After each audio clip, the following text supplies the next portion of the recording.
que eu quero dizer para os pais, para os educadores, para os professores, né, para os cuidadores? Olá, preciosos! Como vão vocês? Aqui tudo bem. Hoje nós vamos falar sobre a educação, né, da criança atípica barra criança típica.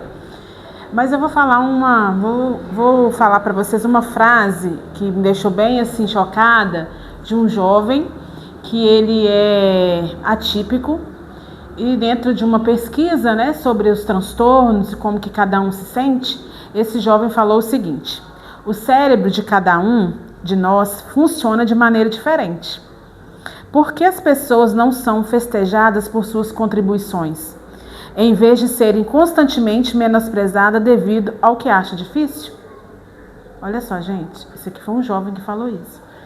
Então, o que eu quero dizer para os pais, para os educadores, para os professores, né, para os cuidadores? Que não tem como você colocar todos em uma caixinha, a mesma caixinha. Às vezes eles estão na mesma sala, eles são irmãos do mesmo pai, da mesma mãe. Às vezes eles estão no mesmo ambiente, né, num clube, numa igreja. Então, estamos todos no mesmo ambiente. Mas cada um aprende de um jeito e ele é diferente. Ao mesmo tempo, iguais em algumas situações, mas na forma de aprender, na forma dele se comunicar, ele é diferente daquele. Todo mundo. Não estou falando só de crianças que têm dificuldades, crianças que têm transtornos, não. Todos nós somos diferentes na relação de como lidar com o outro, de como aprender, né? Você está dentro da mesma sala, mas às vezes você aprende de um jeito. Eu, particularmente, eu tenho que pegar a caneta, tenho que estar escrevendo palavras, não uma escrita toda formal, não, palavras para eu lembrar daquilo que foi dito. Mas eu também não posso ficar escrevendo muito, porque senão eu me perco daquilo que está sendo falado. Se eu estou numa palestra, se eu estou, né, aprendendo algo dentro da sala de aula. Aí você imagina uma criança. Por que ela tem que ser diferente? Sendo que você é adulto, né? Então, vamos falar assim agora, o adulto, você já é adulto. E você está lidando com crianças dentro de uma sala de aula. E aí você quer que essa criança aprenda do mesmo jeito.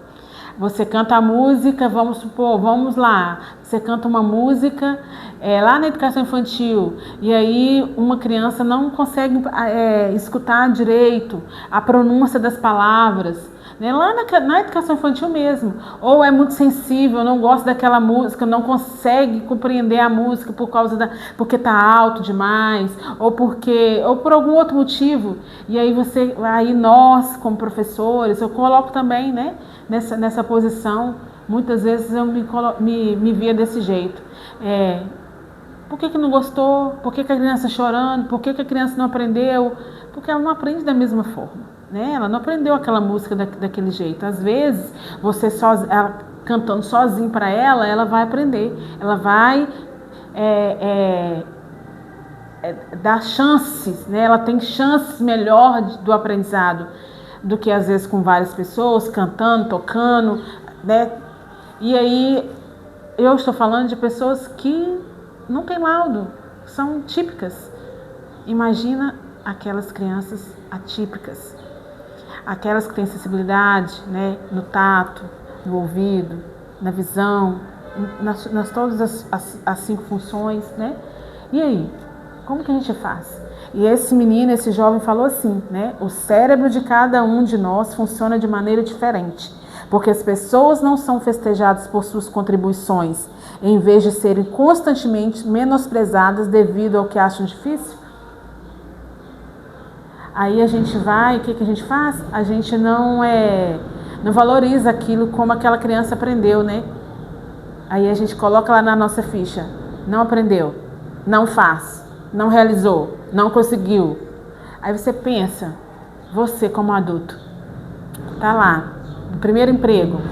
O primeiro emprego não, já aprendeu, já fez, já teve vários, foi demitido, foi em outra empresa, e aí você foi chamado para fazer uma entrevista, e aí se seu novo chefe ou do RH não tem essa sensibilidade de perceber quem você é, de como você aprende, né? E aí coloca assim, não fez, não realizou, não conseguiu, não, porque é assim que às vezes nós fazemos. E aí eu vou falar de novo aqui com vocês, como nós devemos entender essas crianças, como que nós devemos fazer. Viviane, mas você não está dentro de uma sala de aula com 30. Viviane, mas eu não sou professora, eu sou mãe. Viviane, eu sou só cuidadora. Mas tá bom, dentro daquilo, da possibilidade, da sua possibilidade, dentro da sua limitação, que eu não concordo com isso, porque a gente que muitas vezes coloca limites, né? Mas vamos lá. Dentro daquilo que você tem, daquilo que você pode fazer, dentro daquilo que você quer fazer também para aquela criança. Não é mais fácil? Olha, não conseguiu brincar com esse brinquedo, não, vamos tentar outro. Ela tem mais facilidade com quebra-cabeça. Então vou dar mais quebra-cabeça e aí vou estimulando ela em outras atividades. É mesmo, né? Agora, quando ela chega de casa para a sala, ela fica meio assim, enjoadinha. Vamos dar mais um tempo para ela. Às vezes a gente não faz isso, né? A gente quer que todos. Vamos lá, colocar os 19 alunos, 20 alunos, 25 alunos, todos entram do mesmo jeito, compreendem do mesmo jeito, aprendem do mesmo jeito. E aí nós vamos ficando, vamos dizer, os professores, vamos lá colocar. Fadigado, estressado, triste, angustiado, porque nós queremos que nossos alunos façam tudo a mesma coisa. E aí eu vou entrar numa fase aqui agora, numa parte aqui agora. Não aprendem, não vão fazer da mesma forma. Por isso que temos hoje professores, nós estamos muito estressados porque a gente quer, né? Nós aprendemos de um jeito, a gente dava aula desse jeito, né? Todo mundo sentado do mesmo jeito, fazendo a mesma coisa. Mas eu vou voltar lá comigo, quando eu tinha 7 anos de idade. Porque lá nos 5 primeiros anos, né, eu não lembro muito. Mas dos 7 anos, lá na primeira série. Quando me falava que eu tinha que escrever com a outra mão. Porque eu escrevo com essa, sou canhota. Aí eu tinha que escrever com a outra. Não consegui. Falavam que eu tinha que escrever com o caderno retinho. Não consegui, eu entorto todo o caderno. Então, pular corda. Não, deixa a Viviane, ela não consegue pular corda, não. Deixa a Viviane, tira ela da queimada, porque ela não gosta de queimada.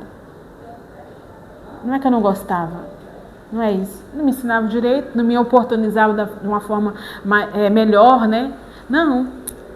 E eu não consegui entender as regras. Vocês estão entendendo agora? Eu não consegui entender as regras. E eu não entendi as regras do jogo. Por quê? Porque regras, né? Quem tem TDAH e além de tudo descalculia, eu não consegui entender. Aí eu pedia para repetir uma vez. Aí repetia. Da segunda, terceira vez, achava que eu estava fazendo hora. E muitas vezes acontece isso com a criança. Ela não consegue compreender da primeira vez. Aí tem que repetir 2, tem que repetir 3, 10, 20, 30. Viviane, mas é uma sala de aula. Eu vou ficar repetindo quantas vezes para aquela criança? Então, se ela não conseguiu aprender de um jeito, ela vai aprender de outro jeito. Então, nós temos que organizar de uma forma que ela aprenda de outro jeito, mas não. Aí a gente fala uma vez, fala 2 vezes, 3 vezes, da mesma forma, e a criança continua não aprendendo. E aí a gente fala, o que fala? Ela não conseguiu, ela não aprendeu. Não é bem assim, né? Eu vejo hoje por mim. Então, o que acontece? Eu não gostava de queimada, eu não gostava de jogar, não, porque eu não entendia as regras. Não repetia para mim. Aí o que fazia comigo? Mandava eu ler. Era uma coisa fora do normal para mim, né? Aí eu ia ler. Que tristeza quando me mandava eu ler. Porque me perdia também na leitura. De tão afobada, de tão aflita que eu ficava. E aí o que eu fazia? O que eu fazia? Pedir ajuda. Eu não estou entendendo, tia. Eu não estou entendendo. E aí eu ia para a sala da direção. Era assim, que era na minha época, gente, para a sala de direção. E aí eu fazia o que, gente? Na sala de direção, chorava. Porque me entregava um livro horroroso, com uma leitura horrorosa, e queria que eu fosse ler. E aí eu vou te falar uma coisa aqui que o meu pai fez, uma estratégia. Meu pai e minha mãe sempre gostaram de ler. É isso que às vezes a família hoje em dia, os filhos não estão vendo, né? Porque hoje os filhos só vê isso aqui, ó.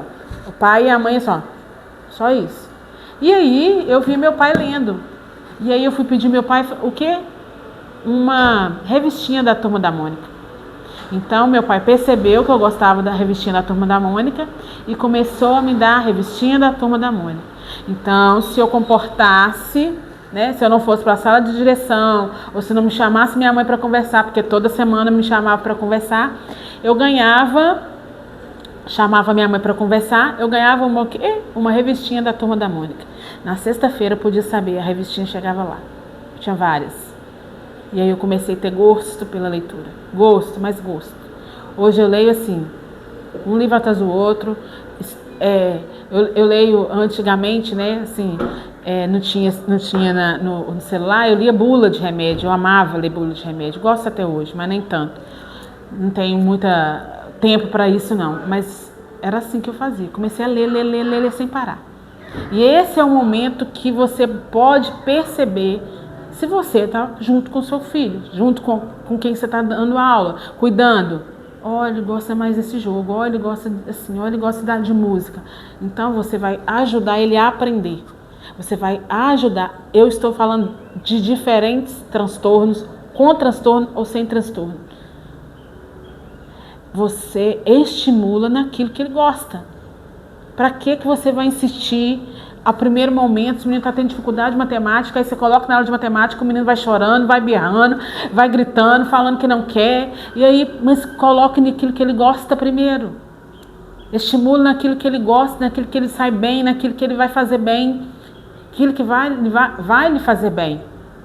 E você também vai ficar menos estressado. E depois vai acrescentando. Olha, agora você precisa de fazer isso. Fazer 1 hora de matemática, meia hora de matemática.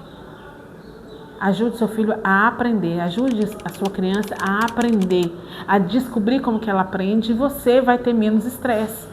E aí, se você fizer isso, você também vai começar a perceber se tem algum transtorno ou não tem transtorno. Ok? Combinado? Então comece a observar a sua criança como aprende, naquilo que ela gosta, estimula naquilo que ele gosta, naquilo que ele sai bem, naquilo que brilha os olhos dele, naquilo que ele está compreendendo. Olha, ele gosta desse tipo de leitura, então ofereça essa leitura para ele. E aí você começa a falar, aí você começa a ler com ele aquilo que ele não gosta, começa a ler para ele, a ler com ele, e começa estimular aquilo que ele gosta. Que eu tenho certeza que ele vai sobressair, que ele vai mudar de fase, que você vai compreender melhor aquela criança, né, dentro ou fora da escola, dentro ou fora de sala de aula. Estou te falando para você conseguir compreender. E aí você vai começar a estudar, né, pai, né, mãe, família, estudar mesmo, entender como que cada criança aprende. E aí o que você vai fazer? Você vai vendo, vai estimulando, vai desenvolvendo, e aí ele vai aprender. Vai aprender da mesma forma do que o irmão, do que o primo? Às vezes não. Às vezes pode, mas às vezes não. E se você estudar, se você ajudar seu filho, vai ter êxito. Você vai ter a performance dele no estudo vai melhorar. E você vai observando que ele vai melhorando com o tempo. Não é assim também de um dia para o outro, não. Tá bom? Fica aqui conosco, dá um like, manda para algum colega e a gente vai ter mais informações sobre isso. Como aprender, como desenvolver a aprendizagem, estratégias para poder ler melhor, focar melhor, tanto em crianças típicas quanto crianças atípicas, porque todos precisam aprender, não é verdade? E aí você vai dialogando aí com o seu cérebro, o que eu quero aprender para ajudar meu filho, ajudar a minha criança. Eu preciso de aprender. Nós falamos no vídeo anterior.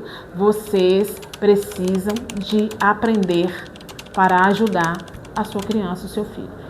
que não tem uma bola de cristal, alguma outra coisa para poder fazer isso por você, não. É você mesmo que tem que fazer. Apesar, né, de a gente ter vários recursos tecnológicos, mas até para você apresentar a tecnologia, você tem que saber o que ele pode e o que ele não pode fazer.